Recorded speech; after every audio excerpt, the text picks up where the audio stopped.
সুন্দর, তার জন্য এভাবে আসতে হয়।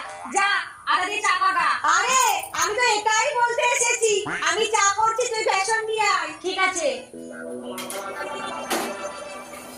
যাই বেসন আনতে শাশুড়ি মাকেই পাঠাই, তাহলে বেসনটাও এনে দেবে আর আমার নামও হবে যে আমি ছেলে পকোড়া বানানোর কথা বলেছি।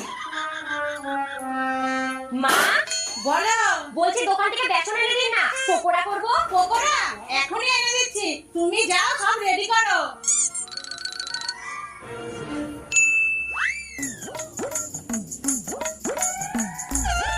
বাবু দোকান থেকে একটু বেসন এনে দে তো, পকোড়া করবো। মা সত্যি? তা নয় তো কি, তোর বউ আর বৌদি করে খাবে নাকি? এক্ষুনি নিয়ে আসছি।